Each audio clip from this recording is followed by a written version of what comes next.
Hey, everybody, welcome to the show. We are here as usual for this particular show to talk about the next three chapters of the classic novel of the Harlem Renaissance, Quicksand by Nella Larson. But before we get to that, as is customary for our streams that Dana and I do together, we're going to run Oh, our mouths for a little bit before we get to the actual content of the stream. So, Dana, how are you?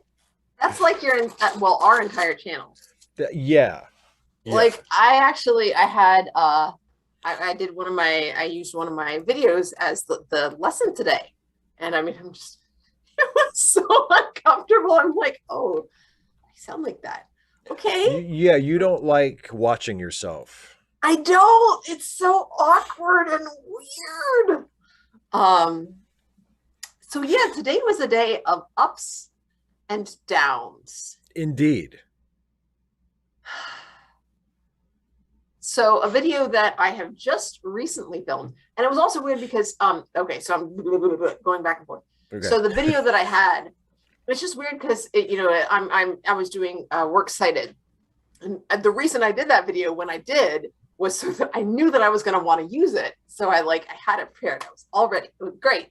But then I'm like, as and I'm date of access September 16th, and I'm just like, and so now it's the 24th, and so like it feels like it's weird that it's so like dated. But I mean, there has to be some kind of date, and I'm not just making. So that Right. was Yeah. just like that was weird, and then my voice was weird, my face was weird. Like I know I didn't object to the way it just. I liked how I looked, but I just look weird because you're used to seeing yourself reversed, Yes. mirrored. That's it. And so I know that that's what it is. But that doesn't change the fact that it just looks weird to me. So I'm just like, I'm going around and, sort of watching the students as they're mostly paying attention. And I'm, not being too hard on the ones that are just putting their heads down because everybody's just, it's September. And we're all just so done. It's tough. It's still really tough. And I mean, the students who were at home had a link to it. And then one of them said, Jet, Miss Cole, you forgot to turn off your mic. So they're like hearing the video and then it's asynchronous from how I'm showing it to the class. I'm like, sorry, click. Whoops. So, but I mean, they have the timestamps so that they can go back and review. And it's, works cited is difficult because it's so fiddly, but that was just weird. And then the other thing, the other video that I did that hasn't gone up yet is on late work and what my late work policy and procedure is and why I have it the way that I do. Right. And so I've been thinking about that in terms of scripting it and explaining it to people who are not familiar with it.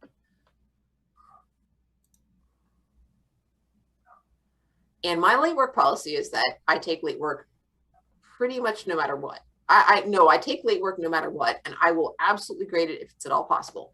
At this point, it is, yes, I will get it graded. Obviously, we're in September. Yeah, because you have plenty of time. Yeah. No problem. I got oodles of time. However, this is not enough for students. They want it graded now. My policy is I will take it, no points off, but you gotta, if you want me to be patient with you, then you got to be patient with me. And once we get through this, it's okay. But sometimes we have to get through this one-on-one. And so I had a student. We took a test. There was a test last Friday. This student took the test Tuesday night online. Right. Did not inform me. And I put the grades in yesterday. I put the grades in like Wednesday. And this student emails me this morning wondering why I'm always putting grades in as zeros for work that he's done. And I'm like, it's because you don't follow the procedure that I've gone over with students in class that is on the syllabus, that is linked on that is described on the class website. I'm just like, man, I was just like, my blood pressure was.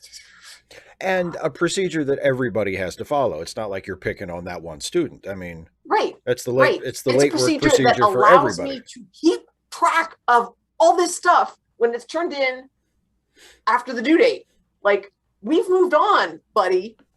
Like, if I'm going to keep track of this, if I'm going to know that you've turned this in, like, I'm just like, I try to keep it framed in my mind as I am so flattered that you think that I'm that good. Yet somehow, when they email me saying, how come you keep putting my stuff in as zeros when I did it? Somehow it's hard to keep that frame of reference. Yeah. And like the tension around my solar plexus increases, and I'm breathing with more effort. It's really hard, Steve. But you said that today was a day of ups and downs. So yes, would you like to share with one? I know of at least 2 ups. Okay. Well, anyway, let me finish. So please finish talking about the down. Sorry. Finish talking about the down. So then, as I'm going back and forth this student, because I'm like, what test are, first of all, which test are you even talking about? Because I don't know. Like, you haven't told me which test you're talking about. Oh, I don't know what you're talking about when you just say stuff or the test. Right. So while I'm going back and forth with this student, student's mom also emails me saying that the guidance counselor has contacted her about students missing work. And student has been missing, been turning in missing, has been doing missing assignments, and they're still zeros. I'm just like, oh my God. And I'm trying to remember that I'm really glad. I'm really glad. I'm trying to be grateful that this parent is contacting me and not the principal. I'm trying to be grateful, but it's really hard when now I'm dealing with 2 people. And so like, we don't have a phone in the classroom. So there's the white button and the red button. The red button is send an administrator or something's the cops bad. right Yeah. now. I hit the white button. I said, is this guidance counselor here today? Can you have them come down here? And they're like, well, they might be in a meeting. I might be able to send somebody else. I'm like, no. It's this guidance counselor student. And regards, so I can wait. If they can email me saying this is when I can be involved later, just so I know what to expect them, that's fine. But this is the guidance counselor that I need to talk to. And I can come down during my planning, but it's not till the end of the day. So if they can see me before, that'd be great. So a little while later, I'm just like, I need you to look at this email because I'm working on it. But, and like, I don't want to be like, in the email or anything like that. Right. But at the same time, I don't want to pretend that like not following directions and accusing me of being, unprofessional or uncaring is okay. Like, for God's sakes, I'm a human being. I can't grade your work immediately. Oh gosh. So I read it, worked it out, that sounds great. Okay, send it. And I sent it to, same email, just courtesy copy to parent, student, and guidance counselor. It's taken care, because the guidance counselor's like, maybe you want to just like not deal with this right now. I'm like, no, I have to deal with this right now, because if this just stays here all day, then it's like right around like the rib cage, constricting, not good. And like I had one student in the room, because this is my mostly online class. Everybody is online except for a few of them. And this one was the only one who was quarantined and or sick. I don't know. They don't tell me these things. So I'm like, look, can you just put both earbuds in for right now and turn the volume up so I can hear it over here at my desk? So I'm like, she's good. She's good. I'm safe. I can say whatever I want.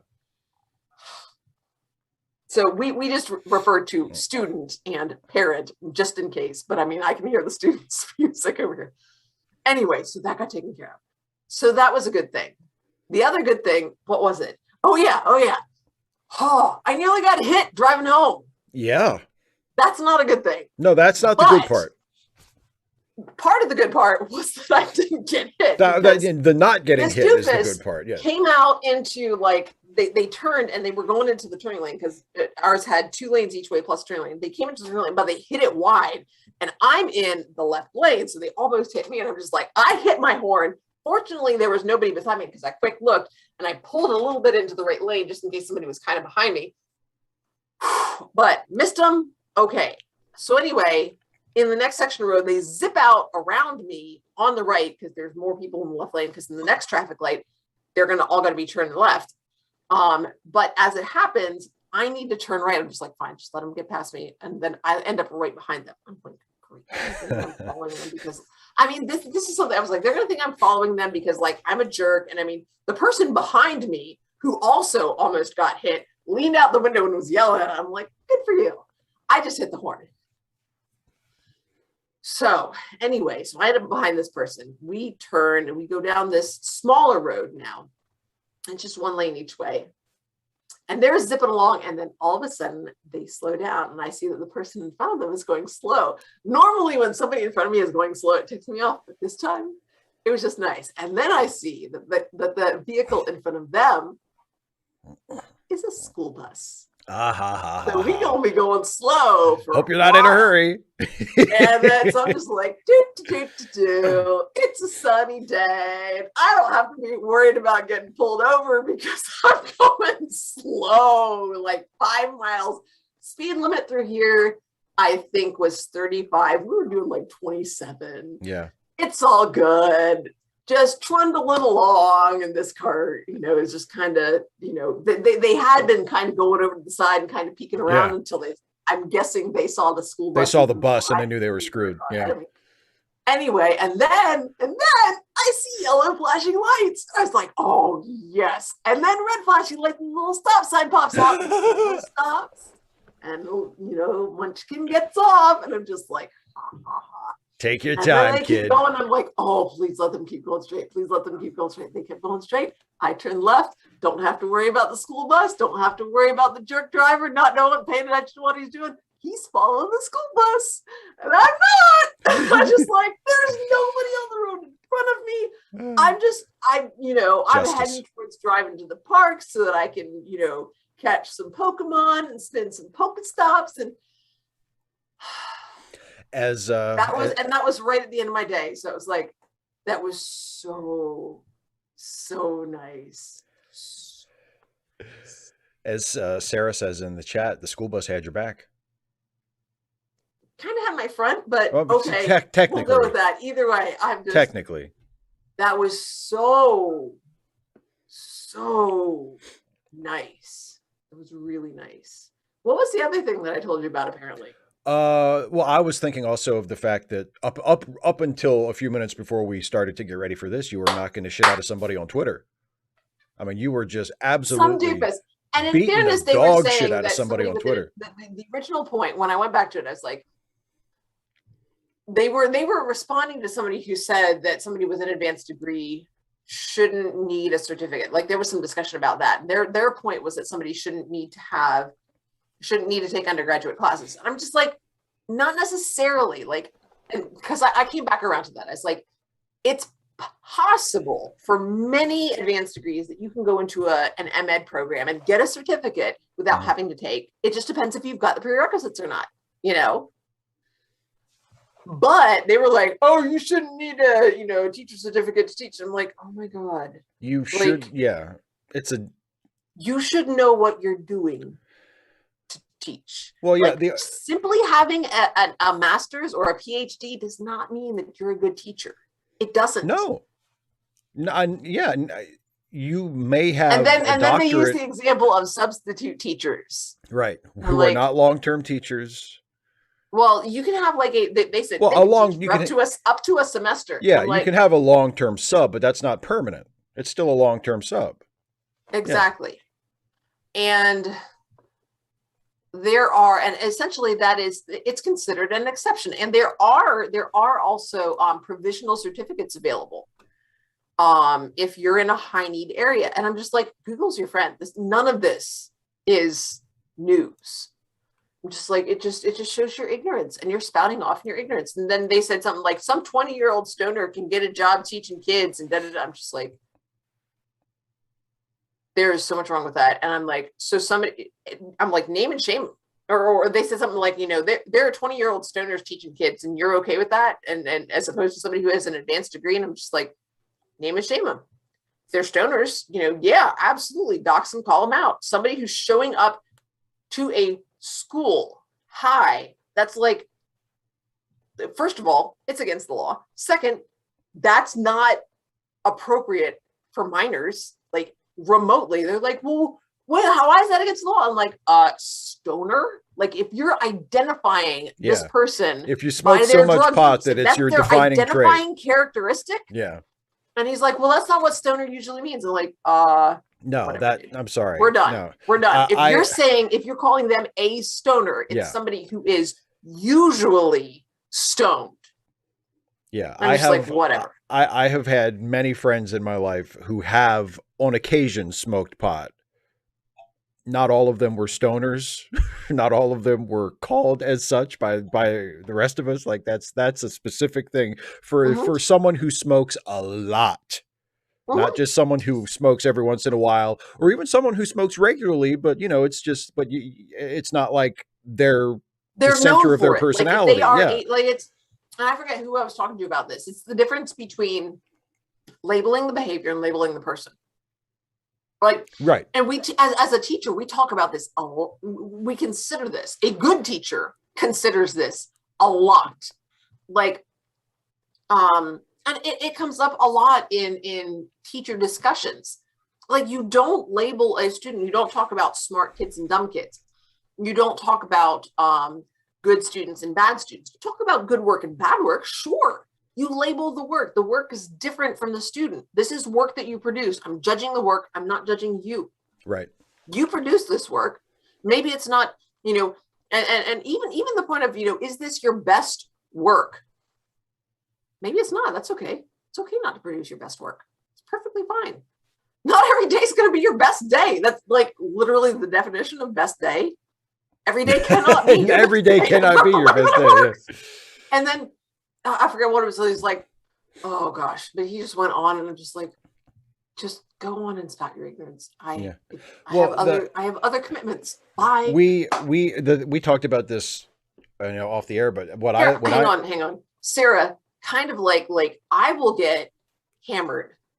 My students actually asked me about this today. They're like, Miss Cole, you know, did you get blackout drunk? And I went on to say, look, I've never been blackout drunk.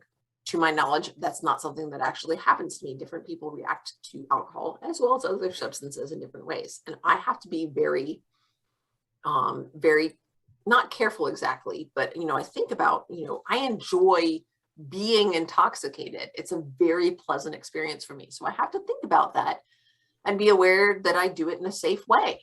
Mm-hmm. And they're like, wow, I don't know many teachers who say that. I'm like, I'm dead. Then it is what it is, you know? Yeah. I mean, are you breaking any news? You know, having a drink in the pub. And I would say, Sarah, the difference between a lush and a drunk, you know, I would possibly consider myself a lush. Like, I can get absolutely hammered, have a good time of it, but it is something that I deliberately avoid making a habit of. Right. It is not exactly, Sarah. You know, it's not, and there are times when it can be, you know, I choose to be cautious about it. I have a friend who knows that alcoholism runs in her family. And so she has a 2 rule. She never has more than 2 drinks at a time. She never drinks more than 2 days in a week. And there's another 2. Because I remember that it wasn't just 2. She had 3 rules of 2.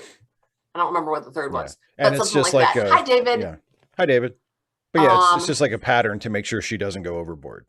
Yeah, exactly. Yeah. And so those sorts of things, and I think we do our, I mean, they are high schoolers, but, you know, if we only wait until they're already 21 to talk about them, you know, those are the sorts of things that you want to talk about before they turn 21, you know, I think. Yeah. I don't know. That's something that might get me in trouble, but it's, you know, and here's an example of why someone like me, who is not a certified teacher, probably shouldn't be entrusted with that job, because I would have just said, you know what I do in my own time to deal with the stress that I have to live with because of you little bastards is my business and not yours.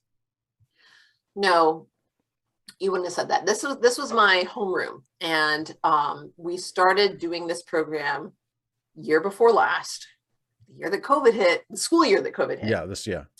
And so I've had this same homeroom group. They were sophomores when I got them, and then they were juniors, and I had them, and we struggled through COVID. I mean, the sophomores and COVID hit, and then juniors, and we struggled through COVID, and seniors, and it's their senior year, and COVID is still here. Yeah. And it's hard for me. I mean, as you know, as much of an antipathy as you have toward your fellow human beings, sometimes it's difficult for me to imagine that you would not have connected, David, woohoo, that you would not have connected with the students that you've had in a non-classroom. I haven't had a great work for them. It's been nice. Well, maybe I would have said it jokingly. I would have said it with a wink and a smile, with a twinkle in my eye. But I mean, I am careful to think about what I say. I want to be able to be, I don't want to brush aside their questions and say, I'm not willing to answer that. Right. I might say that makes me uncomfortable, or that's not really something that's appropriate to ask your teacher. If I say either of those things, I will, however, refer them to, say, that's something that you should ask a parent or guardian, or that's something that you should ask a guidance counselor. That would be a more appropriate thing to talk to them about. But as much as possible, I try to be as open as I am comfortable with them. So, which I think is good. I think so too. Otherwise, if I didn't think so, I wouldn't do it. You wouldn't do it. Exactly. That's my integrity, Steve. Boy, you've got just bags of integrity. Some would disagree with you, but I mean, I have no regrets. Wait, there was one somewhere. Yep, there's exactly one. Exactly one regret in your whole life. Yep. And Sarah, they're relaxing now that the day is over. But yeah, there's one thing that if I could go back, I would. There's something that I would have told somebody earlier than I did. Really? And because sitting on it hurt them to tell them this, and sitting on it made it worse, but it was just hard to do. So I sat on it, and then it got worse. So if I had sat on it even more, it would have gotten worser. So it could have been worse, but worser. It was bad as it was. So anyway, yeah. I mean, I know that not everybody agrees with the choices that I've made. Sarah, you know that because of my response to one of your comments. But yeah.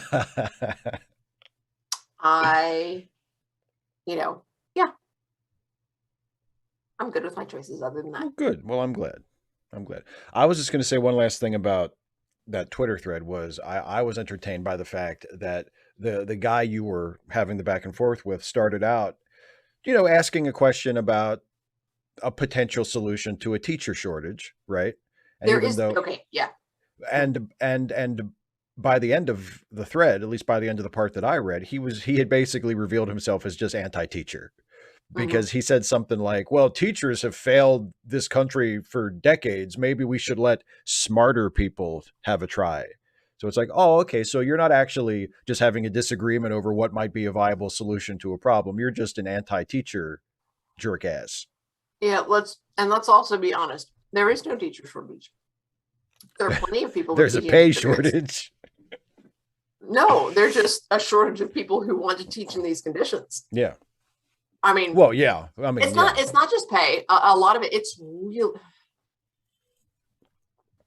hard. It's really, really hard. I'm able to continue because I've got a really good support system, because I'm in no financial distress, no social distress. I went to Sarah, you're gonna have to tell me about that. We'll talk about that later. Your Nam-esque flashbacks about citations. I'm so glad that you liked it, Sarah, because I literally used it today with yesterday and today. We did the first two and then the last two yesterday and today. And it was just like so weird. Oh, so weird. But what was I talking about before I looked at Sarah's comment? I don't know. Oh, the teacher shortage. The teacher shortage. Yeah. It's just hard. Like, I'm really good on the phone with parents. It's the before and after. Yeah. Because on the phone with parents, I can just engage with or guardians. I mean, sometimes it's not parents, it's grandparents, it's like foster parents, it's whatever. Aunts, uncles, siblings.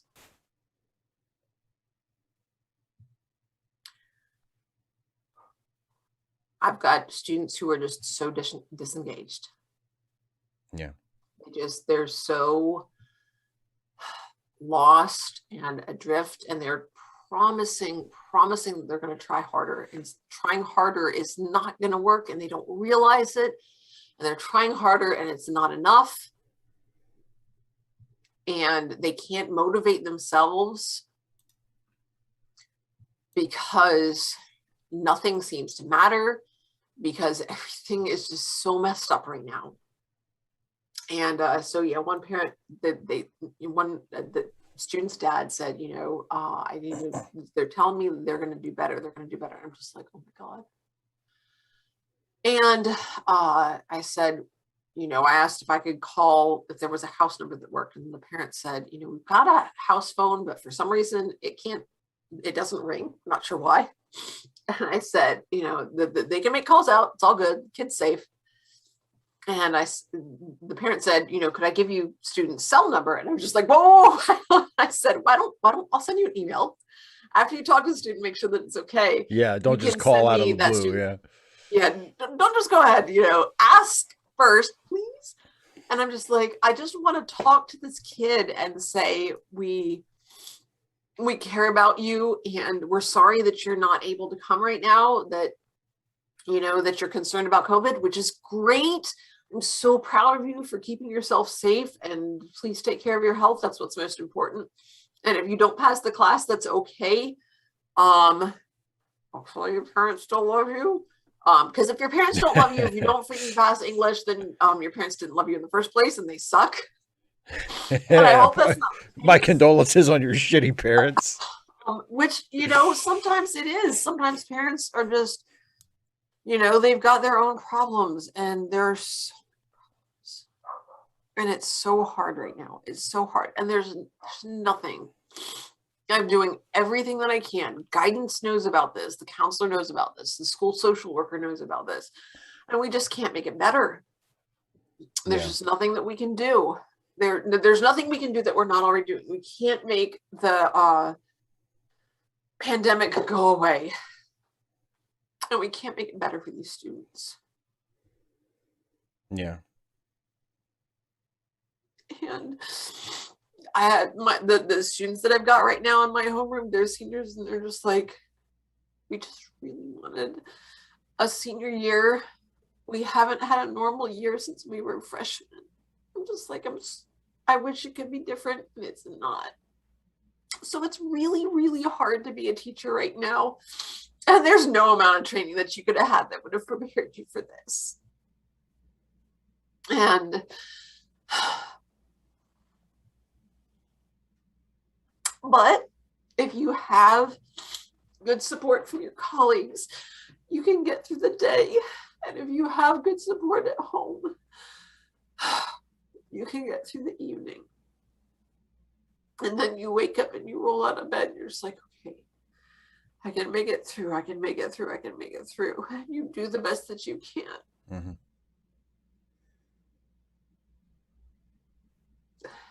Thanks, Sarah. It's just really hard. My front and center poster is no excuses, just solutions, but there aren't any solutions. Yeah. I encourage my students to wear masks, to get vaccinated if they haven't already, because they're old enough that they can get the vaccine. But even so, it's just, It's bigger than any one person. Yeah. And it's really hard. It's so hard. So, but odds are pretty good. And I'm really stubborn. Odds are pretty good that I'll outlast it. Well, I should hope so. I should hope you'll outlast this pandemic. We've talked about this. If any of us outlast it. Well, I mean, I think we talked about it today about what, how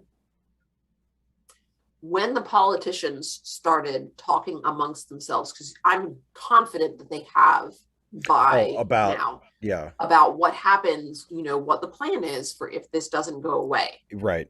If COVID continues to be a problem indefinitely. And we don't have, because we don't have just like a cure for it. I think that will have to be the next step. There will have to be something that you can take and it will cure you, period. They've got the vaccine and it's not enough. So if COVID doesn't mutate its way out of existence, the next step is we have to find a cure. Yeah. Or at least, David, honestly, that's been my my dark self-comfort is my little poem, which I've told you, Steve. Yes. It could be worse. I'm not a nurse, which is really bleak. I'm just like, it's I don't know how incredibly bleak, but it's really funny. Workers, yeah. It's gallows humor at its finest. Yeah. Oh my gosh.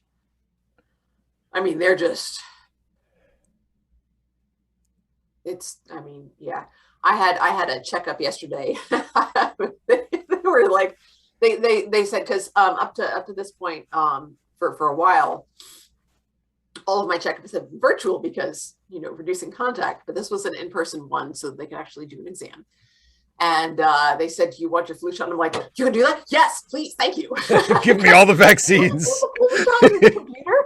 And so I have my flu shot. I just I when I showered this morning, I took off the Band-Aid and my arm feels good. So yay. I was really glad because I got that on Wednesday after we were done. I was like, I'm so glad I'm not lifting it until Friday. You had a day to recover before you had to do push-ups on it again. So yes, Sarah, that's been my hope, because that was what happened with the 1918 pandemic. Is eventually it just, sort of quasi-mutated. It didn't become a new strain, but it weakened over a couple of years. And so that's been my hope. But then the Delta variant showed up and I'm just like, oh God, what if it's different this time? And so honestly, I'm hoping, mine was always 2022. It should just naturally go away. That's been my hope. But we're getting towards the end of 2021 and I'm just trying not to think about it because I get nervous. What if it doesn't?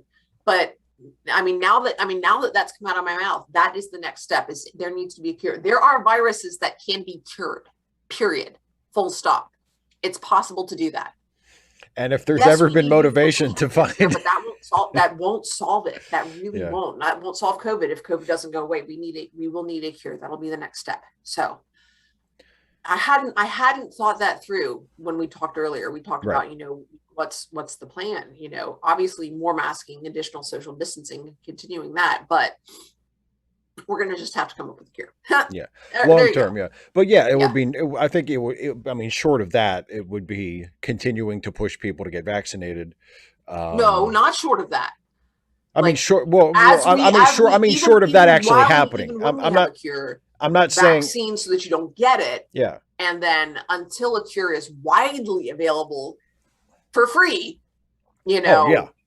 social distancing. Yeah. Yeah. Just one of the good things, memes from conservatives have been showing up, I see them from people that I know are conservative on Facebook, and they're saying, well, if the vaccine is free, then why isn't insulin free? And I'm just like, good point. Agree with you. It's a great point. It's like, what a good. So I'm hoping that this normalizes two things that have become common. One is the vaccine and healthcare that is, open to everybody at point of service.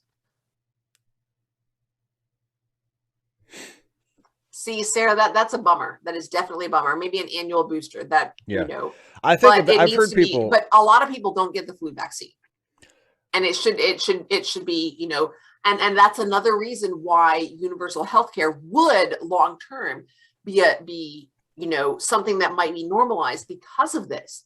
Yeah. Because we need to get everybody, because this is so serious, we need to get everybody vaccinated, and we need to have those annual checkups. We need to, because it can't just be for people who are in poverty and people who have to miss work to go to the, why should we get free Yeah. health care? Then people will go to the doctor just for the heck of it. No, people won't go to the doctor for the heck of Yeah, it. like what? Just It's for fun? inconvenient. Oh my People hate going to the gosh. doctor. People hate going to the doctor for reasons other than having to pay for it. I got news for everybody. I mean, I I mean, don't hate going to the doctor. I like going to the doctor because it's good for my health, and it's not nearly as inconvenient and uncomfortable as exercise. Let me be very clear on that. Exercise sucks, and I still do that. yes. No, Sarah, that's the leftists.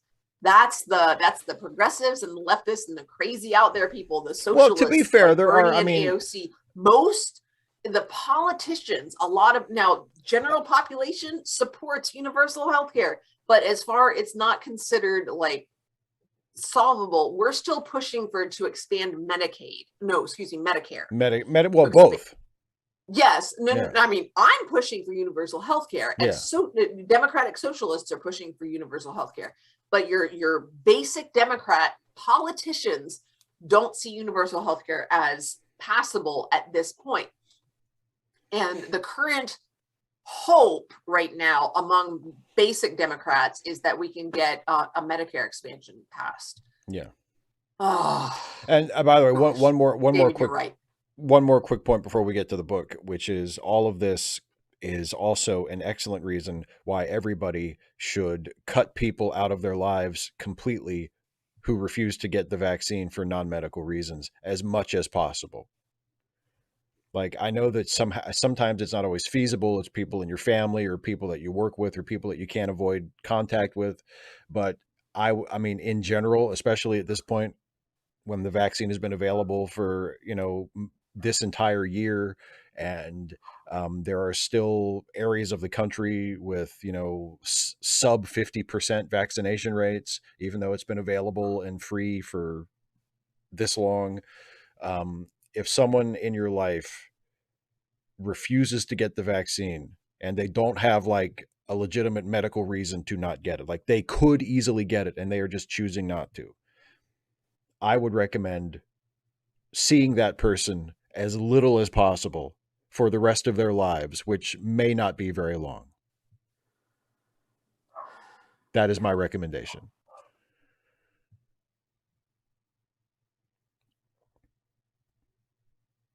And also, don't go to their funeral because you're just going to make everybody else feel bad with all the, the laughing and carrying on. I mean, that's my main reason for avoiding those types of places. I feel like I would be out of place. The grieving relatives wouldn't appreciate my constant, you know, smug cackling over the, you know, over the remains of their loved one. But that was only one thing. So, universal health care. Second thing, school lunches included. School meals. Oh, for sure. And lunch. I think we've talked about that before too. Yeah. Yeah, it's ridiculous that's even a controversial issue. Like we compel people to go to public school in this country. Like, you have to go to school. Right? If you don't go to school, then you have to have like some kind of equivalent to it. Like, it's either homeschool or private school, but you have to go to school. And most people go to public school because it's subsidized by taxes. You don't have to pay for it. And well, and because it's made so possible, like there's transportation. Yeah, absolutely. And, yeah. Sarah, yes. Isn't that ridiculous? In most public school jurisdictions, yes, students have to pay for school meals. We make them go, which we should, by the way. I'm completely in favor of forcing kids to get educated. I think that's a great thing for everybody. They should have to go, but we should also feed them because they have to be there. We compel them to be there. So we should feed them breakfast and lunch. And shouldn't have to pay for it. And they haven't been as good since they've been free, but most of that's because they have to limit it to what will fit on a smaller styrofoam tray and can be covered by these plastic baggies to reduce any airborne aerosols, things like that. COVID related stuff. Yeah. Now the other thing is families are able to apply for waivers, essentially, saying that we only make this much money and therefore, and so there are free or reduced price lunches available or meals available. But, so students who are below a certain threshold, their family income is below a certain threshold, they do not have to pay for the base meals. And typically, however, what happens is, what's happened at our school, for example, is to reduce, everybody's got they've got a lunch number so that you don't know who's got a free lunch and who's got paid lunch. And so students who have paid lunch, their parents are supposed to pay into their account, and they, just do they put their lunch number in and it deducts from their account. Well, we don't not have students get lunch. We don't say, oh, your account's empty, you have to put the food back.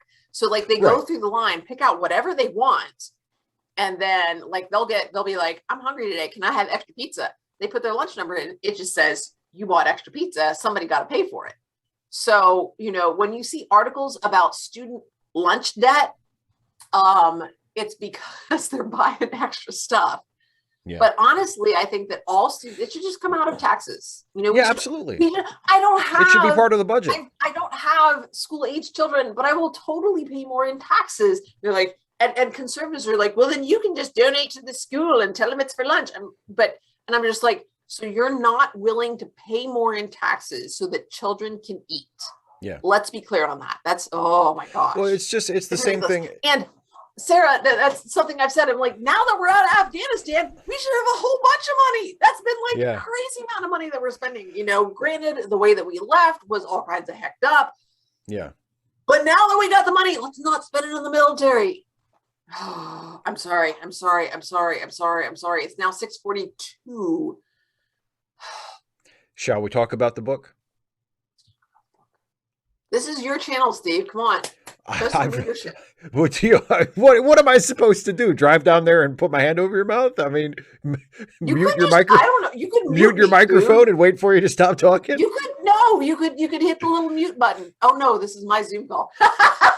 Yeah, I can mute you. I can mute you for the audience on my end, but I can't mute you to me. I would still have to be hearing you. You can just put your fingers in your ears. Just take my earbuds out. There you go. Just take my earbuds out and just start. I'm going to just let her wear herself out. Anyway, the rest of us are going to talk about the book. Oh, we'd be here a while. That's what I'm saying. It's better. Sometimes, especially. But are you sure? Well, I am, because when you get on a roll, and then when you start noticing things in chat, and that branches off into something else and something else, I have found that the best way to handle it is, it's just like riding the rapids on a wild river. You just go with. Have you ever gone rafting? You go with the current, and you just try not to tip over. Have you gone rafting? No, I have never gone rafting. It's a goddamn metaphor. Have you? I don't care what it's for, Steve. That's a reference. Do you even know what it's from? You probably don't. Not off the top of my head. It's from Batman Forever, but I don't think it's from the movie. I think it's from the book. Oh, yeah, I don't remember that from the movie. By the way. Huh? Really good. The book is is good. Well, yeah, Peter David wrote the book. One of the best books ever, but the book is enjoyable. Peter David wrote the book. Yeah, the book for Batman Forever. I mean, as far as like a movie novelization goes, I remember it being pretty good. Yeah, it's a fun book. It's written by a proper writer. I mean, just as a novel, period. Good book. Good Batman story. No, Sarah. He's sort of connecting you, saying that it's partly your fault. Yeah, I'm implicating the chat. Blaming me. I'm implicating the chat. I'm just like, I would say it's been a day, but it's been more than a day, y'all. It's It's been a week. Oh It's been a lordy, year. it's been like It's been a 3 year and a years, half. and it ain't. It's not all out of me yet. I've gotten enough out that I can talk about the book at this point. Cool. Well, shall we? Yes, we shall. And I never found that Tumblr thread. You do a summary. You summarize the chapter. Summarize chapter 7. I'm going to see if I Okay, and can't pull up you find your Tumblr post that you wanted to talk about. I'm working on it. Shush. Okay. Or don't shush. My Go, God. go. See, Summarize. this is see what everybody watching this. Do you see what I have to work with here? Anyway, Hey, Jason says I'm funny. you are funny. I'm not arguing that at all. You're hilarious. Anyway, so yeah, we're going to talk about chapters 7, 8, and 9, and chapter 7 shows us Helga has gone off on her journey with Mrs. Hayes Roar, who is the speaker that she has been hired to accompany and sort of assist. And we learn a little bit about Mrs. Hayes Roar. We learn that she is a widow. And as the chapter tells us, her husband had been a dark thread in the soiled fabric of Chicago's South Side politics. So just take that in for a second. And then he died mysteriously and a little unexpectedly. Interesting. I wonder what that was all about. Anyway, so she's a widow and she has some money, and she has become a speaker on the sort of the black lecture circuit, and she is an expert on quote unquote the race problem, and she is considered a race woman, and she's going to New York to give these speeches to a group that is called the Negro Women's League of Clubs. Then she's going to various chapters of this group and will be giving speeches. And Helga doesn't really think much of her speeches. It's part of Helga's job to kind of go through her prepared remarks and kind of get them into shape. And Helga notices right away that it's mostly plagiarized stuff from other writers. And she mentioned I forgot about that.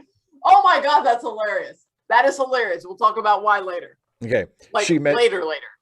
She mentions that I'll just read the quote here. Ideas, phrases, and even whole sentences and paragraphs were lifted bodily from previous orations and published works of Wendell Phillips, Frederick Douglass, Booker T. Washington, and other doctors of the race's ills. For variety, Mrs. Hayes Roar had seasoned hers with a peppery dash of Du Bois and a few vinegary statements of her own. So she's, doing old material basically, and going out on tour. But, Helga likes her and says, she finds her interesting and finds her kind of humorous. And they get to talking on the way over on the trip to New York. And, Mrs. Hayes Roar asks Helga about, her family, and Helga gets tired of having to explain to people, well, I don't really have a family. I don't really have people. I don't really know, my parents are dead and I don't really know anybody else. And Mrs. Hayes Roar says, well, what are you going to do? Well, she says, what are you going to do when you get back to Chicago? And then Helga says, well, I was thinking of actually staying in New York. So then Mrs. Hayes Roar says, well, what are you going to do in New York? And Helga, what are you going to do when you get back to Chicago? Helga's like, so about that. Well, actually. Actually. As a matter of fact, so Mrs. Hayes Roar knows, has a friend in New York that she is going to be staying with while she's there, and she says, "Well, I'll just bring you along too." And it turns out that it's her niece, Anne Gray, and Anne Gray has a house, like her own house and she lives in by herself. She doesn't have any permanent boarders or anything, and she has plenty of room. And Mrs. Hayes Roar was going to stay with her anyway, so she's like, well, you can just we'll find a room for you. Yeah, just come with us. And at first Helga's a little weird about it, because she's like, I mean, you haven't even, like, shouldn't you at least phone ahead and tell her I'm coming? No, it'll be fine.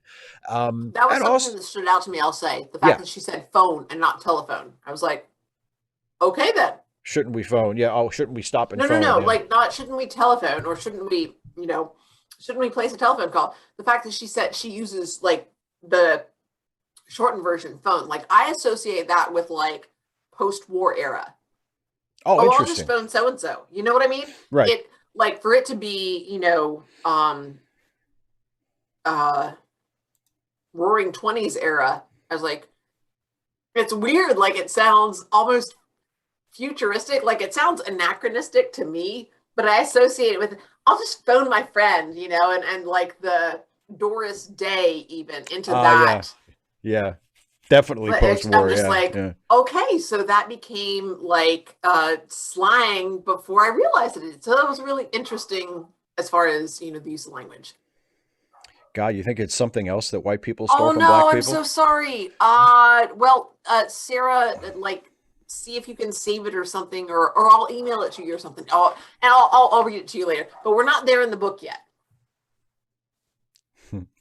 So, Mrs. Hazor also has a lead on a job for Helga. So, like, everything's coming up Millhouse all of a sudden. She's like, I'll find you. You can have a place to stay while we're here, and if you want to stick around in New York after I'm gone, I'll fix you up with a job. I mean, she doesn't guarantee it. She says, like, actually, she says, don't thank me yet. You haven't got the job, but she has a Oh, pretty the job. good, you know, she has a pretty good feeling that Helga's going to get the job. Because Well, it's yeah, a and I mean, she's been with Helga for a while. She knows that she's competent, and she can presumably can do the job. right. And and that's I think I have a note on that da, da, da. Oh yeah, here's what it is. I like her. I like Miss Hazor a lot. She's she intrigues me even more, much more than Helga does. Um, she has purpose. She is doing something that she believes in. She's helping somebody else out. She just she goes for it, man. She's just going. And so my note says, I like her still. It's who you know. I mean, she's got Yeah. connections. And she's very I mean and she's very willing, at least in Helga's case, because she obviously likes Helga, like she's willing to use them. You Yes. know, she's willing to help. Yeah. Well, I mean, to help out someone less fortunate, to help out Helga, who is, on her Mm-hmm. own, not just use them to help herself. I mean, I'm sure she does that too, um, but yeah, so they get to Anne's house and, Mrs. Hazor introduces her and she says, this is my niece, Mrs. Gray, and this is Miss Crane, a friend of mine whose mother has died. And I think perhaps a while in New York will be good for her. And so Helga meets Anne Gray and seems to like her right away. And Okay, so I want to hold yes, up. There are a please, couple things that I you didn't please, please, please. touch on. Let me see. What was the like when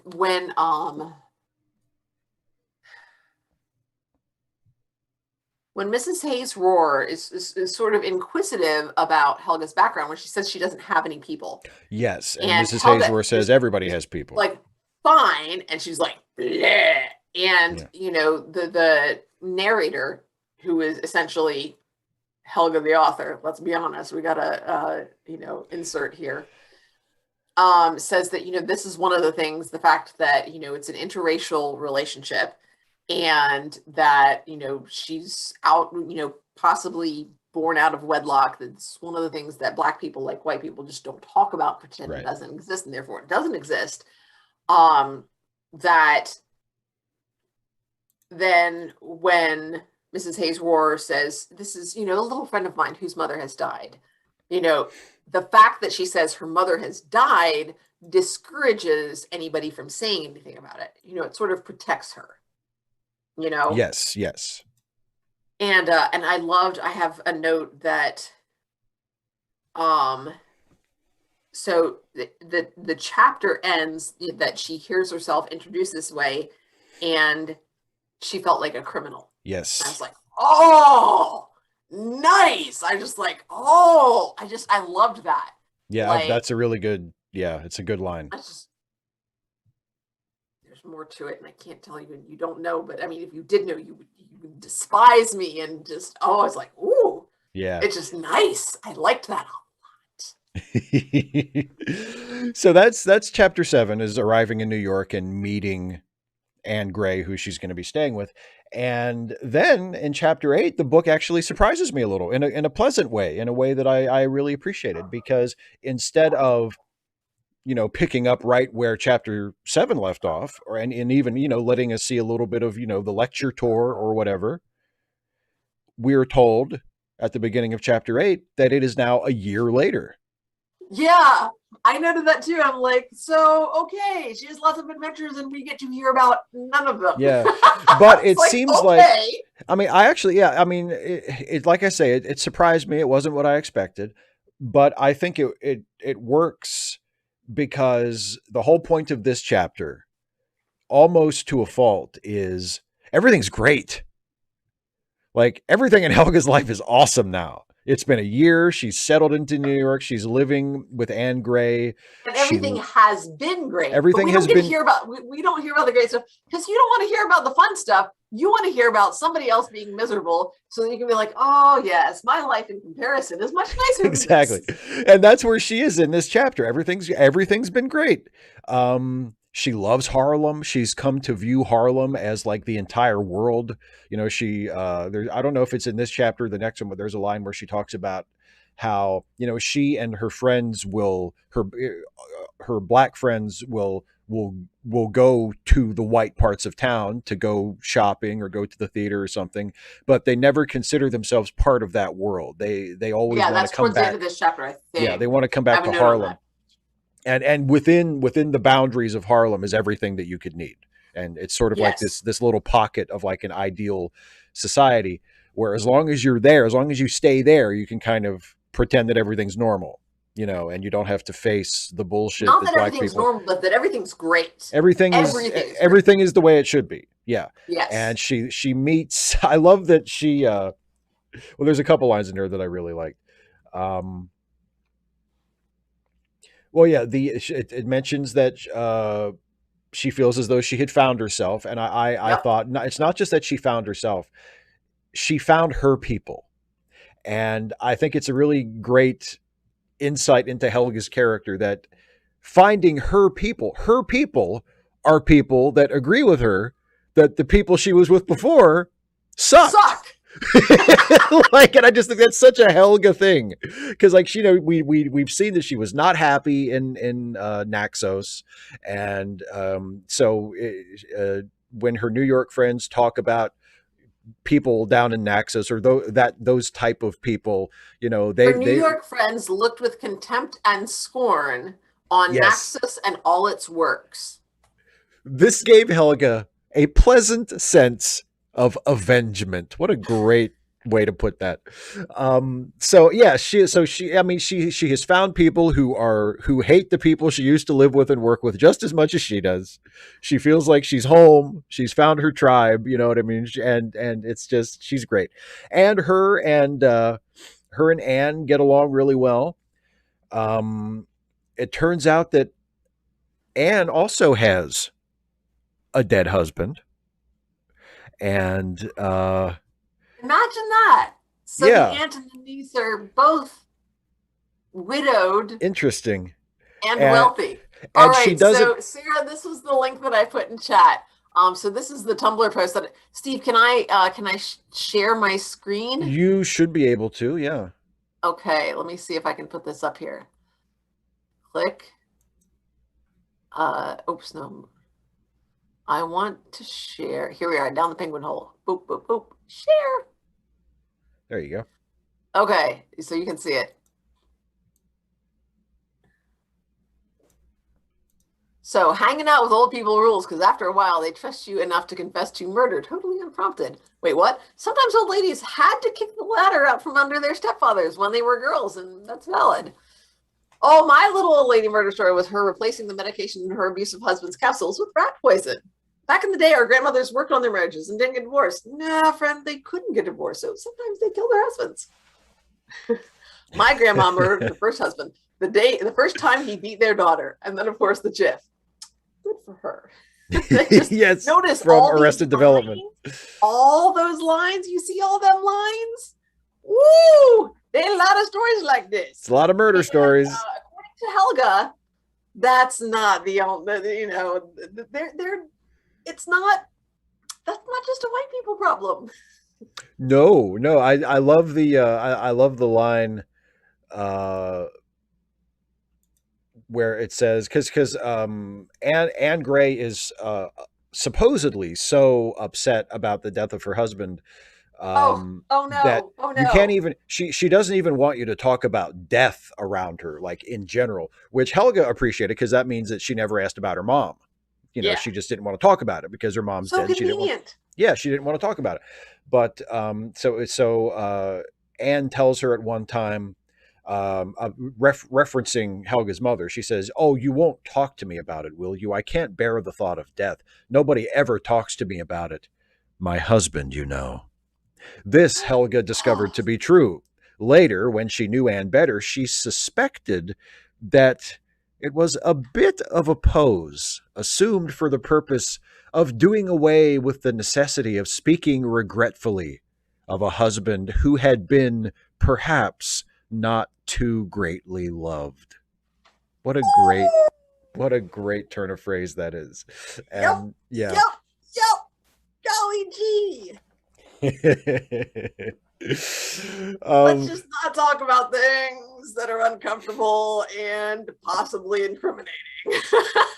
exactly. But yeah, so she and Anne get along real good, and she Hey, really I mean, so we should yeah. definitely link to a link to cell block tango applies here. He had it He coming. had it He had it coming. coming. He had it coming all along. If you'd have been there, if you'd have seen it, how could you tell me that I was wrong? exactly.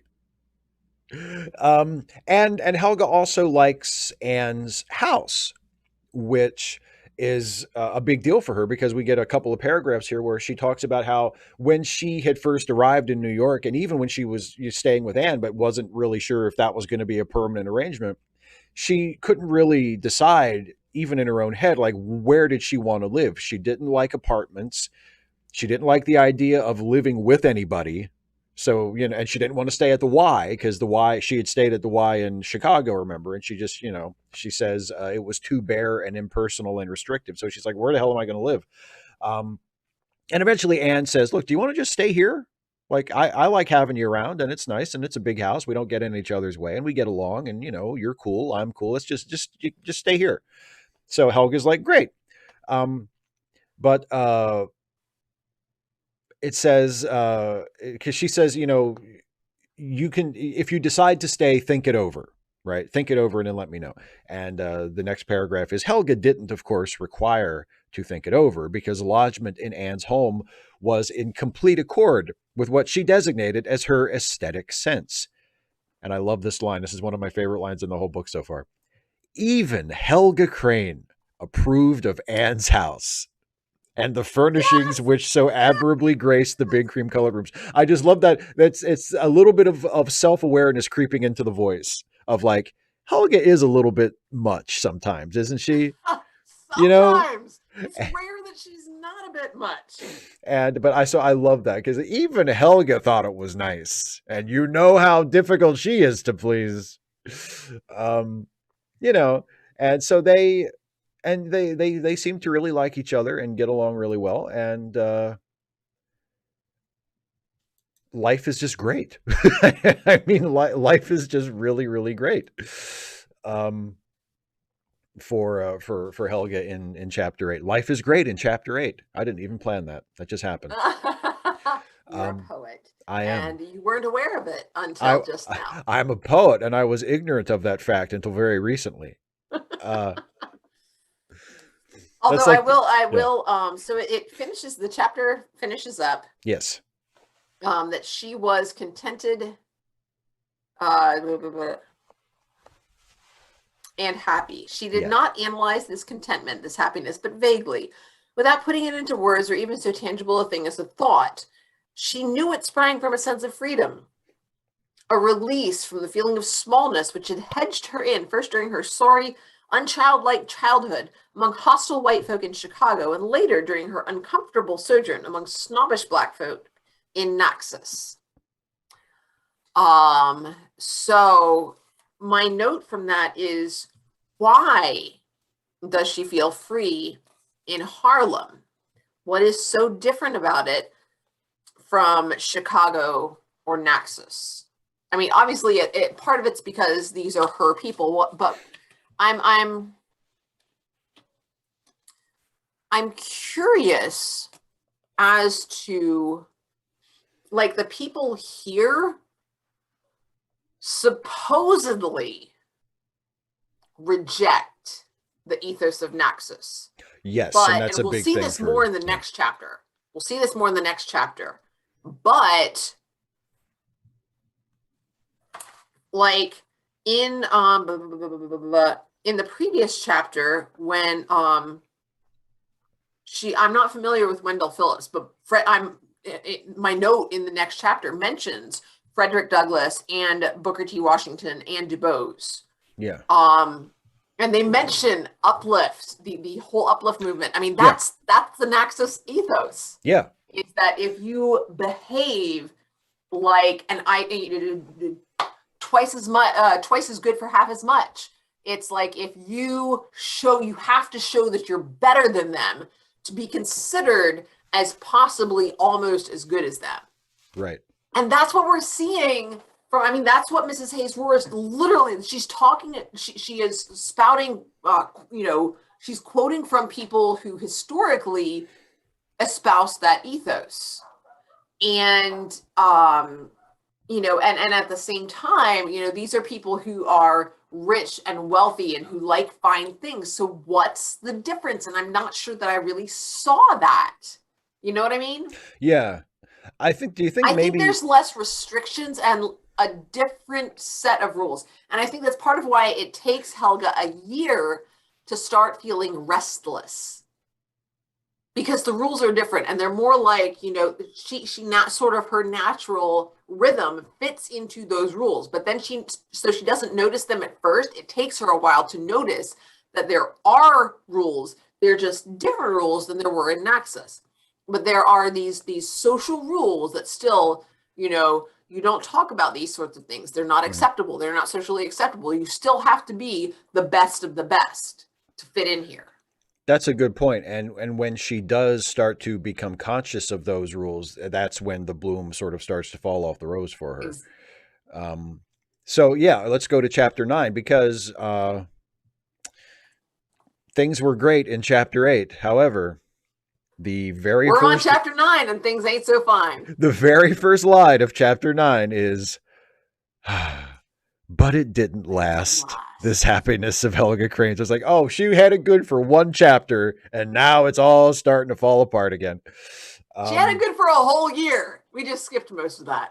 Yeah, she had a great year, and now she's been in New York for a year, and things are starting to fall apart for her.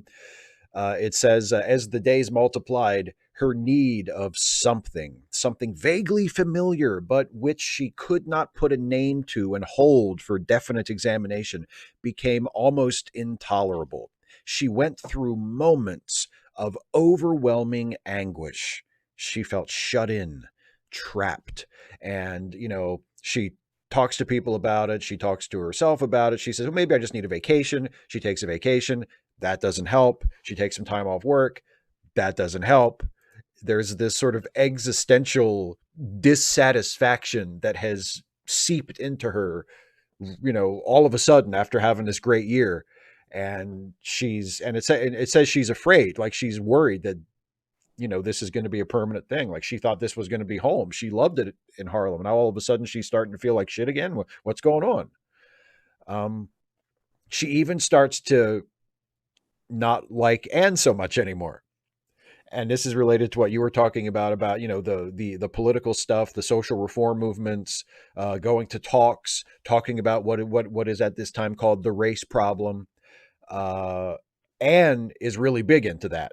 Anne, keeps up with the issues and goes to these lectures and reads and is really, really engaged and interested and invested in social reform and improving things for Black folks and equality, and she's like all about that. And Helga is just like, oh, like she's just not as into it. She's just like, oh my god, Which is is she? interesting. That's something that I noted as a contradiction. She wants something more. And Anne has something more. She has purpose.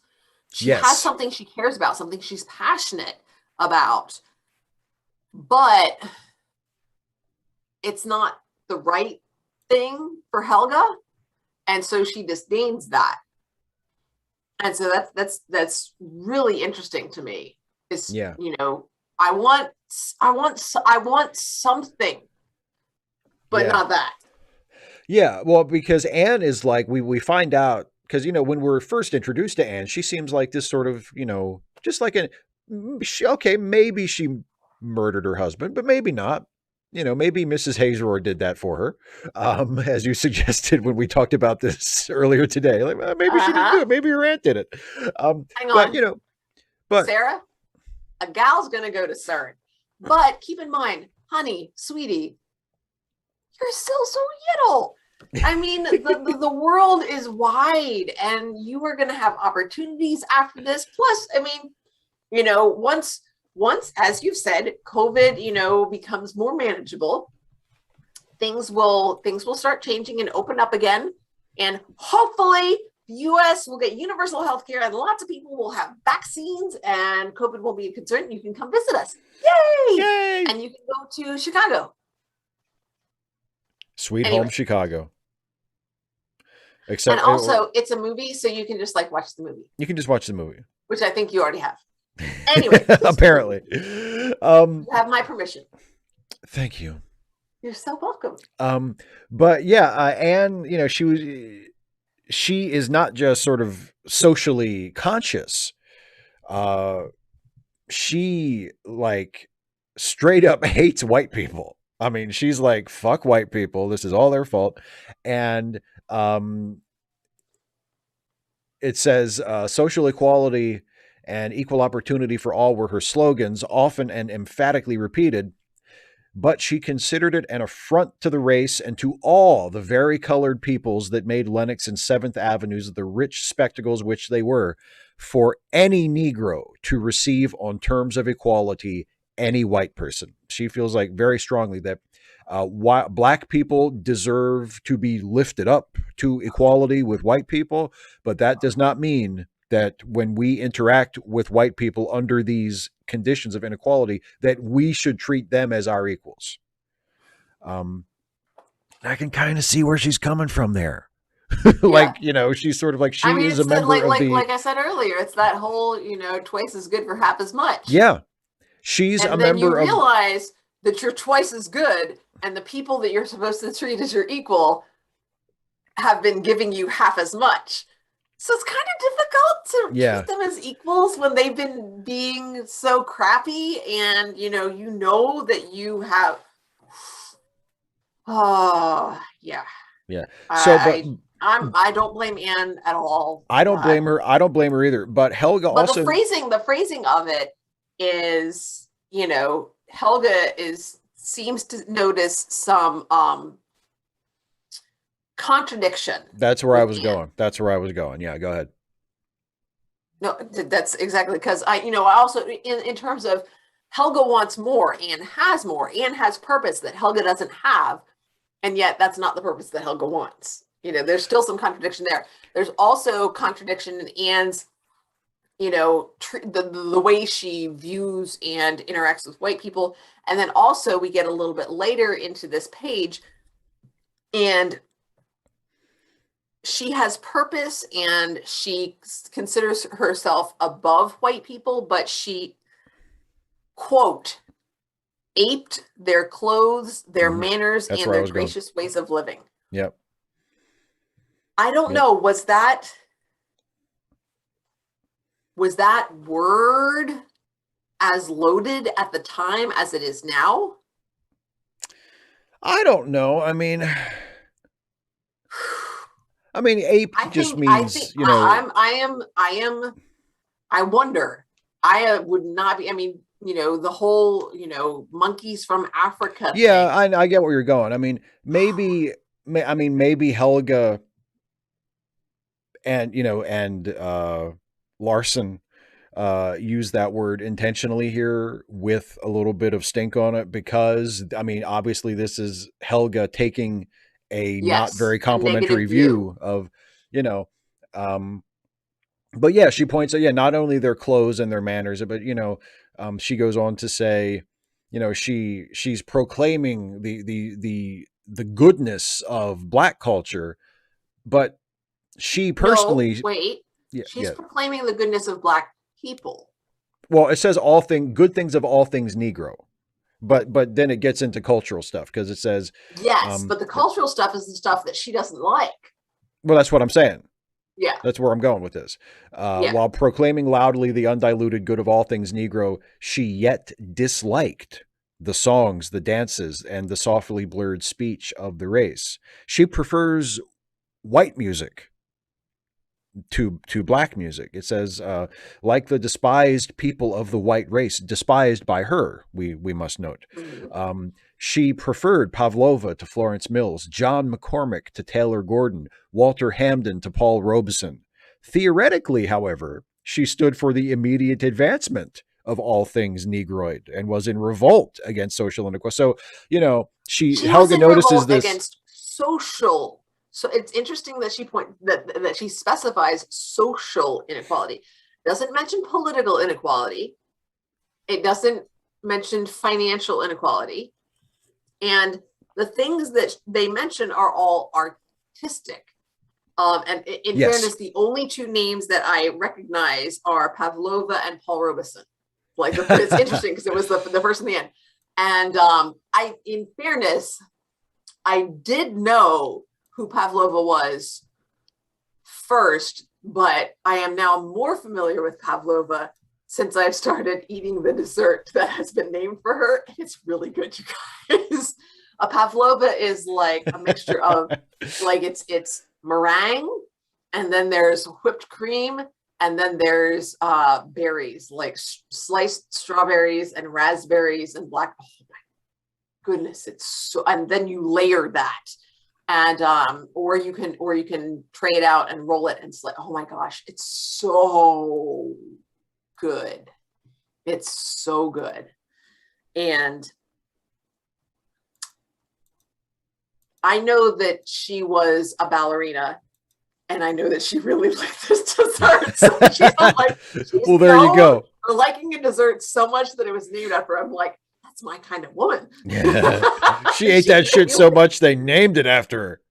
Oh, now, Um, and Steve, I told you before this that we couldn't go too long because I haven't had dinner yet, and I'm just Indeed. like, now that I'm talking about food, Yeah. specifically a dessert that I really like, I'm just like, ooh, Well, you know what? We're on chapter 9, and we that's talked a true. We lot. are on chapter nine. We talked a lot beforehand, so we can finish talking about the book and wrap up, and you can go get yourself some neat.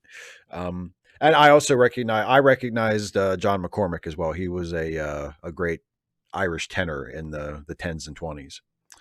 Um, but yeah, so Helga has noticed this sort of hypocrisy about Anne, and at first we're told that she just was kind of amused by it. She just thought it was funny because, um, it's not just that Anne feels so strongly about these issues, but also is a little inconsistent in, the way she interacts with black culture versus white culture. But also, it says Helga had been entertained by this racial ardor in one so little affected by racial prejudice as Anne. Because they, as long as they stay in Harlem, things are good. Like they in their everyday lives, they don't feel the harshness and the negative parts of the inequality as much as other black folks, because they are able to stay within this sort of majority black community. And so Helga's kind of like she doesn't even really suffer all that much because of racial prejudice, and look how pissed off So she is about I it. wonder. That was one of the points that I wondered about. Okay. How much of this is Helga, and how much of this is the narrator? Like, how much of this is the True. narrator trying to point out Helga's ignorance? Because, um, Helga has, or excuse me, Anne hasn't been affected by racial prejudice in the same way that Helga has. But I mean, there's a lot, they presumably haven't talked about their pasts a lot. Helga definitely doesn't want to talk about hers. And Anne has, Helga has sort of mentioned that Anne has alluded to not wanting to talk about at least her husband. There's something that they don't talk about uncomfortable things. And I think that is a parallel to Harlem in general, that Harlem is a Yeah. place where you can sort of avoid the uncomfortable parts. But the Yes. thing is, the truth is, that it's there. Right. It does. Yeah. You You haven't. Yeah. can shelter yourself, protect yourself somewhat. They are protected to some degree by Anne's wealth and social standing within the community. Yes. But they know about the rest of it. And Anne is, very aware of the rest of it. And so it's difficult to see through the lens of Helga and through the lens of, Larson, how much of that is actual. I mean, Anne is just as much affected by racial prejudice as Helga is, just in different ways, and maybe not as directly and overtly as Helga has been in her past. But I don't get the idea that Anne is stupid. Oh no. And there is a sense of naivety, but she's not dumb, and she can see the issue. She knows the ways that she has to be careful. Otherwise, she wouldn't be where she is. Yeah. I sort of take that. I take it as the author's sort of the same way of, the line about like even Helga liked it. I think that's the author's way of reminding us of what we have seen from the beginning of the book, which is that Helga she tends to be self-centered. Mm-hmm. And she tends to be sort of tunnel visioned, and she worries about the things directly in front of her that affect her, and the other stuff is just sort of off to the side, and she kind of either doesn't notice it or sort of turns up her nose at it or loses patience with it. And that's sort of what she is doing with Anne, where she's like, why does Anne even care? This doesn't even affect her. Not only is she perhaps blind to how much it does affect Anne, as it affects all of them as Black people in the United States, but also, maybe while she's in Harlem, she doesn't feel as affected by it herself. So she looks at Anne and says, why does she care? Because Helga doesn't care, or at least doesn't care as much. Because she's like, here in Harlem, we have escaped it. We have built our own little world here, and who gives a shit? And she kind of looks at Anne kind of cockeyed, like, why did you get a load of her? Because that's how she feels. And we've seen that Helga is that type of person. Yeah. Fair enough. It's hard to tell sometimes because Helga is so obviously a self-insert. It's I agree. It's difficult to see, and I can see it being the other way too. So maybe it's a little bit of it's self-insert, and maybe occasionally a little bit of self-awareness and self-critique. You know what I mean? Maybe Larson, or maybe a lack of self-awareness. Maybe a huge lack of self-awareness in some cases. But yeah, so but things take not necessarily a turn for the better, but at least a turn for the more interesting, because guess who shows up in New York? You missed a spot. Oh, did I? Yeah. Well, please. Sometimes it took all her self-control to keep from tossing sarcastically at Anne Ibsen's remark about there being something very wrong with the drains. But after all, there were other parts of the edifice. Anne Ibsen? I guess you could have phrased that better. What? Tossing Ibsen's remark at Anne, I guess, would have been clearer. Would have been a better way to phrase that. Yeah. Yeah. The way the sentence is constructed, it is a little. If you, sometimes it took all of her self-control to keep from tossing sarcastically at Anne Ibsen's remark. But if you're reading it too fast, you're like, Anne Ibsen, what? Yeah. She's tossing a remark from Ibsen, From the Ibsen. playwright, at Anne. Yeah, yeah, Oh, yeah. It I seems see. like that I could have read been that edited for clarity, as maybe. that's interesting because it reverses it.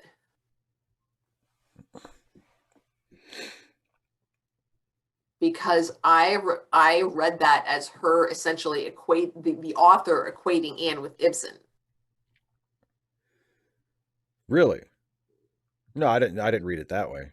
Yeah, no, but as you're saying, it's the way the sentence is constructed. Yeah, I it's don't this. think it's It's meant just that way. it could have been rephrased Yeah, for like she's clarity, calling maybe. her Anne Ibsen instead of Anne Gray, and then making the reference from Ibsen. Does that make sense? Yeah, yeah. I get where how you got there. Yeah, And but then yeah, you're just like, because of the sentence construction, I look at him like, oh, oh yeah. yeah. Like there I needs to just be a look. There, it's not really. It's not exactly. I don't think it would be appropriate to put a comma there necessarily, but there no, needs to be it when. would need to be Yeah, like when you're reading rearranged. it, when you're reading it, it's yeah, but short of rearranging it, when you're reading it, there needs to be a little pause there between Anne and Ibsen, tossing at Anne Ibsen's remark about there being assured blah blah blah. You know what I mean? Because yeah, because Ibsen's remark is the Yeah, thing that is I being would tossed at rephrase it. Anne. Sometimes it took Yeah. all her Oh, self I agree. control to keep from um, snipping sarcastically at Anne with a remark from Ibsen about da da da da, so Yeah. that there are words between them. Yeah, I agree. I agree. Anyway, Yeah. but But yeah, I thought she was saying, you're like Ibsen, but you're not seeing it. Does that make sense? yeah, that makes sense. And I can, like I say, because But of the it's way the sentence I think is you're right. That's not what's intended. no, because of the way the sentence is constructed, I can see how you get there. Okay. Yeah, because Anyway, there does need to be yes. something between them. But yeah, so Dr. Anderson, her old boss from Naxos, is in New York. Imagine that. Imagine that. He has left Dun dun Naxos. He has dun. relocated. He is in New York, and she runs into him at she goes to a meeting in a church, which she doesn't want to go to because she's not really into this. But it's an uplift meeting type of thing, you know. And she doesn't want to go, but she's going in This is place where of I her. made the note Yes, because I noticed that word, and it comes in again at the end of yeah, at the very the end of the chapter. chapter. So I'll get to it there. Yeah, but yeah, she didn't want to go, but she was asked to cover for her boss who couldn't make it, and she gets there late and kind of disrupts the proceedings because the speaker is up front, you know, going through and talking and whatever, and you know, the usher is pissed at her and the other people are pissed at her, and she's kind of disrupting things, and then she sits down and things resume, and after everything is over, she kind of looks around and sees that sitting actually right close to her is Dr. Anderson, and she's like, "Oh shit!" Um, and it says a peculiar, not wholly disagreeable quiver ran down her spine. Woo! And this is sort of her reaction to him throughout the chapter. She's happy to see him. She's kind of into him, but she also doesn't like him. You know, there's a Well, lot because of he tension. represents the ethos of Yes. Naxos. Yes, exactly. And she Does remembers she like him? she Ooh, likes him, but she remembers she think he's handsome. she remembers the last time that they talked at Naxos, and she's still a little embarrassed about that, and also kind of pissed at him about that because remember he pissed her off when she was thinking of staying, and then he kept fucking running his mouth, and she was like, "All right, to hell with this guy, I'm leaving." So Well, there's all of that going on at the same time, but he sees her, and he seems kind of happy to see her too, and he's like, "Hey, you know, do you want to share a cab? We can split a cab, and I'll take you home." And she's like, "Okay." And they share a taxi back to her place, you know, to Anne's place, and they're chatting in the taxi, and they're just kind of, you know, making small talk, and then they get to her place, and she says, "You can, you know, you can call me if you want. You know, maybe we can go out. We can renew our acquaintance." You know, and he's like, "Sure."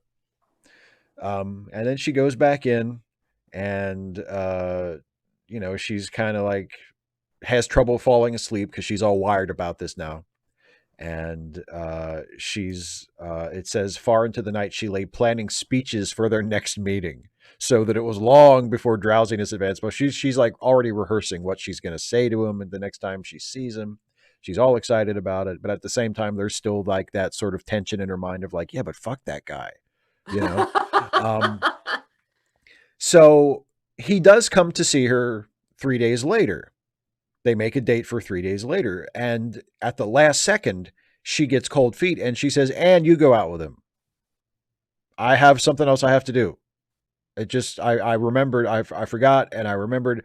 And she actually did have another engagement that she had been planning on blowing off to go out with Robert. But then at the last second, she's like, nope, I'm doing that. And sorry, you're going to have to take my place. You're going to have to entertain him. And I have this other thing to do. Dr. Anderson. Dr. Anderson. That's Dr. Evil. I didn't go to 10 years of evil medical school to be called Mr. Thank you very much.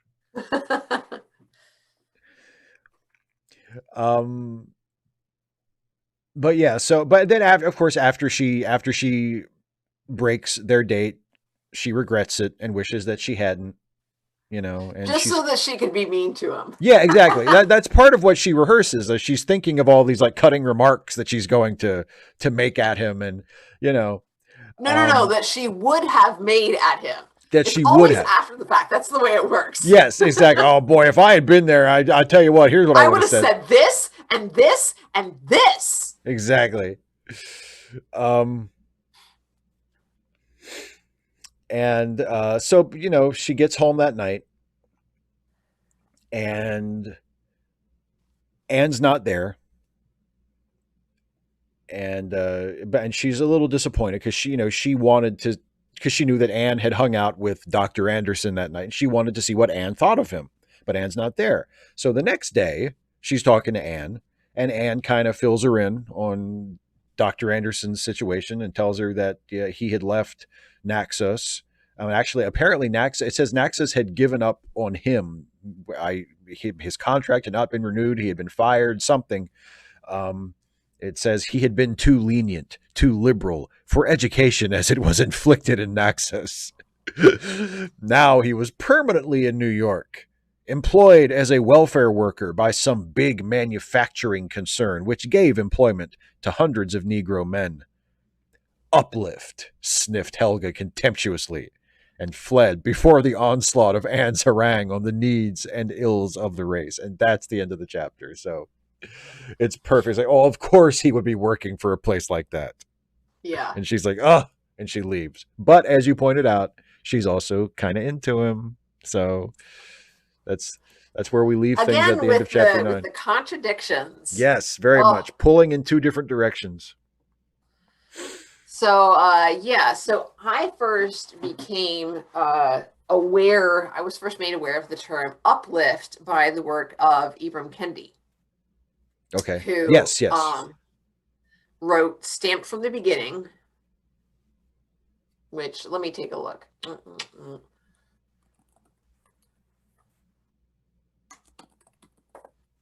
Come on. What did it win? There we go. I see an image. Did it win the National Book Award? National Book Award winner. Okay. I'm sure it was nominated for other things as well. And so Kendi references some of the names that I mentioned because they were the names that were mentioned in that chapter: Booker Washington, Douglas, Du Bois. That idea of, if we show the white people that we can be even, so much better than they think the Negro can be, then they will have to grant us the rights. And Kendi's point is, we shouldn't have to do that. That's not okay. So yeah, I would, if after we get done here, if you can put, there's also Stamp from the Beginning is like a freaking door stopper. That sucker's like 800 plus some pages. There's also a young readers version, which is paraphrased by Jason Reynolds, who's really good. He is, the a lot. He's the Library of Congress ambassador. I think it's his second year, and he's doing like a tour of rural schools. Oh, cool. And so yeah, like I just found out about it over earlier this week, and so I sent the link to our librarian. I was like, I think we can do this maybe, and she said, well, contact us and such assistant principal. So I forwarded it on to her. Haven't heard back from her yet, but I'm like, that'd be really cool. Ooh, fingers crossed. That would be awesome. Yeah, that'd be really neat. But yeah, if we can put maybe links to Goodreads stuff on those books, those are just really, really good. So if you have time, Stamped from the Beginning is a great read, just really well researched, very thorough. But like I said, it's a lot. So if you want sort of the quickie version, Jason Reynolds is great. Some of his other books are also great. But both of those are really good in talking about uplift and, the conflicting, the different ways that people historically, specifically in this case, Black people in America specifically have gone about saying, okay, well, we'd like to be treated like human beings. What is the best way to go about that? Yeah, exactly. How do we do this? There are different approaches, when people are being oppressed as a class by like a lot of people and a system of going about that. There have been people who have said, if we just endure, justice will eventually come to us. And, there have been people who said, look, I got my own problems. It's too much. I can't deal with this. I'm just going to live my life as best as I can. And I'm not going to, kind of what Helga's doing. I don't want to deal with the whole race problem. Can I just not? Yeah. Can I just do my thing? Can I just live my life? It's, why does race have to come into everything? Although, I mean, these days we tend to associate that with why do you have to make everything about race with being like a white attitude? Right. But yeah, Black folks are just as sick of it as anybody, and they have to actually live under the weight of it. Yeah. But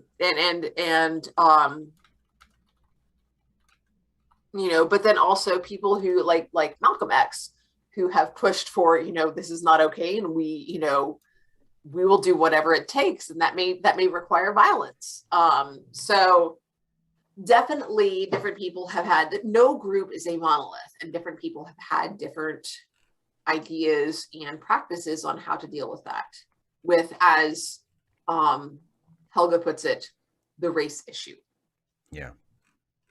So, by the way, I just added the Goodreads for Stamped from the Beginning to the video description. So, okay. And then the other one, awesome. The other one is Stamped by Jason Reynolds. Jason Reynolds. Yeah. And then also, I'll send this link to you in Messenger because Sarah said that it broke her phone. Oh, so, yes, the Tumblr. Yeah. Yeah, with the stories about ladies who, where are we at here? Okay.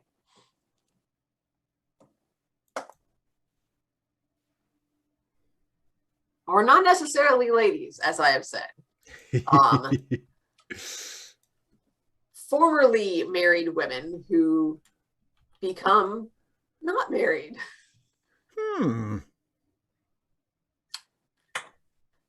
Circle of life, folks. Ashes to ashes, dust to dust. Woohoo! As they say. Oh, yeah.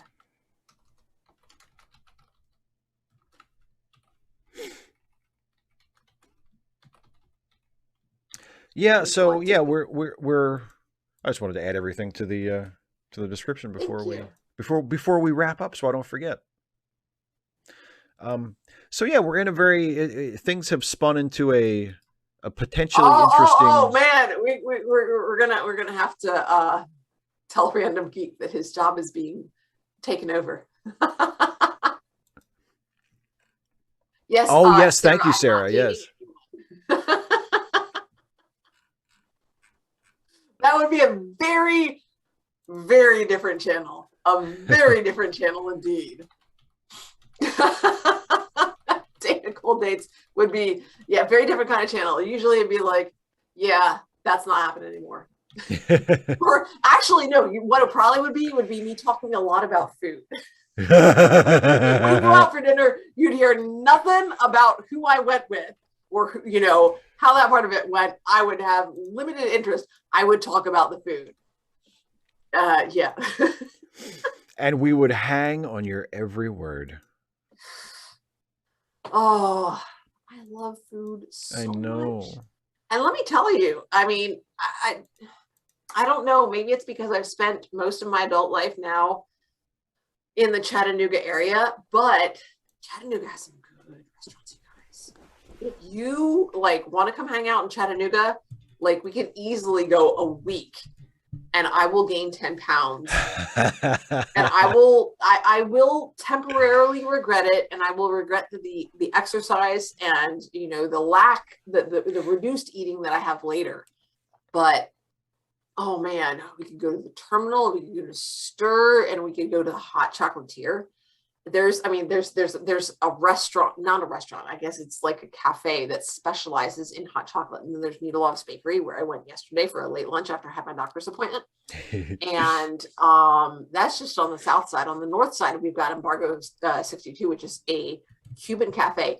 And then there's Opa, which is it's a Greek place, which is run by this little old guy who says, "Oh, come and sit down." And he says, "Okay, does anybody have any allergies?" And you tell him, and then he says, "Okay." And then he brings you food. And that, there's no menu or anything. He just brings you food. And then at the end, there's the ticket. That's it. That's awesome. That's it. It's great. And oh my goodness. And then there's the New York style deli where he says, "You're only getting half a sandwich. What's wrong with you? Don't you come here hungry?" And then there's the vegan cafe, which is cashew, and the food is so good. You have to remember that you're not getting a meatball sub that's like meat. Right. It's like something else, but it tastes good just for what it is. Like if you think you're getting beef, then you're going to be disappointed. If you're expecting it to taste just like beef, yeah. It's supposed to taste like pork, then you're going to be disappointed. Yeah. But if you're like, this is a barbecue sandwich, just something that's interesting and different, then it's like, oh yes. And oh my goodness. And then there's Indian Mahal, which is my personal favorite as far as Indian buffets. They have all different kinds of things, and you can take the things that you like and the things that you don't like, you don't have to take. And then there's not Thai Smile is okay, but there's one that's right over near Indian Mahal, but it's closer to my parents' house. There's so many good restaurants, you guys. Oh my goodness. Oh, speaking of pizza, there's Bob's Brick Oven has not reopened yet. So we're still hopeful on that he'll find a spot. But there is one downtown, and it's a chain, but it's really good. And they have a really, really good, homemade, in-house made ricotta appetizer. So good. Ooh. Yeah. It's just, there's so many good food places. So many. Maybe more than a week, you guys. You'd have to stay for a couple of weeks just to get all the food. I love food. I have definitely gotten that impression over the years. I really like food. Food is just food is one of life's great joys.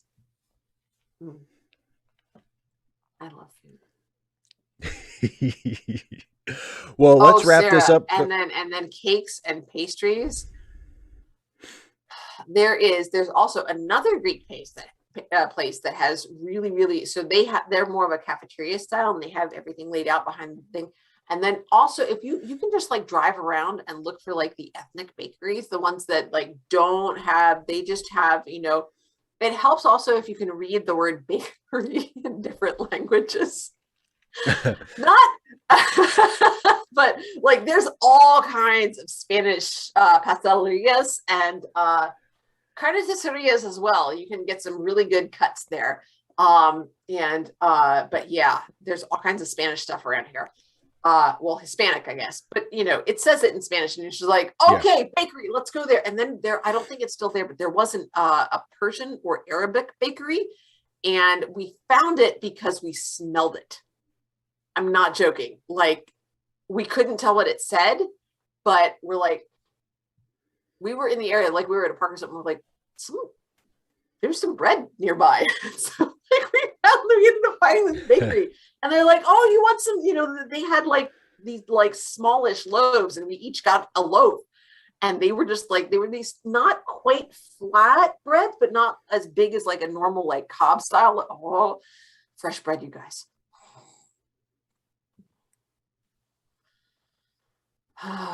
Yeah, but not even chocolate, Sarah. Everything. Not Not everything. everything, but Oh gosh, yeah, there's so many good restaurants in Chattanooga. Not everything. But usually, I mean, there's not I have yet to find a restaurant that didn't have something that I would like. Gosh. Okay, so we need to wrap up because I I'm was gonna have dinner. I was trying to cut you off there a minute ago. Then you saw the dessert stuff and you fired right back up. I was I was gonna say let's go ahead, let's wrap up this so you can go get some of that food that you love so much. Um, you know, but yeah, so let's not forget the charity links, charitylinks.page, and they are linked in the description. And if you have a few extra bucks and you Extra want to, so that people can get lovely food. Like yeah, not just absolutely like what they need to survive, but treat you know, themselves. Yeah, treat themselves. exactly. Everybody deserves, well, not deserves, I don't like the word deserves, but everybody can have the opportunity for food joy. There you Food go. joy is the thing. Food There joy you is go. totally a thing. So that is linked in the description. You can help out some friends of ours who need a helping hand. Also, don't forget Dana's YouTube channel, I have a which YouTube channel, you guys. has all kinds of awesome videos on it that you can watch and leave her comments, because Leave me that's comments like Sarah does, even during the live stream. It's okay, Sarah. I appreciate it anyway. and Sarah has left another comment. Can you believe that? Oh, I know. Sarah I've is already read it. I dedicated. haven't Yeah. responded because I was paying attention to the live stream mostly. So yes, check out Dana's YouTube channel, watch her stuff, comment on her videos, subscribe so you don't miss any, because she's always putting up videos. She's very prolific. And also don't forget that I have a video coming up. I have a video coming out on Monday that is about how an old comedy bit from Late Night with Conan O'Brien treated Donald Trump. That is very interesting, I think. Then on Wednesday is another Star Trek video about going back to the topic of ableism in Star Trek, and specifically looking at how the Bashir family depicts ableism and implies certain things about how people with disabilities are treated within Federation society. I'm going to be skipping that one because I understand that it has spoilers. It has spoilers that you might still remember in a few years if we ever get to that episode. But just in case, you're being very careful. Just in case. Very important. And then Wednesday night, we will be back together again to watch the next episode of Deep Space Nine, which is Invasive Procedures. And then a week from tonight will be the next Ask Away. So all of you channel members and Patreon patrons watch on Monday for the link to submit your questions. And we'll do that. Start thinking about them now, because goodness knows you get all of a sudden the week's gone by and you're like, oh crap, it's Friday and I haven't sent in my question yet.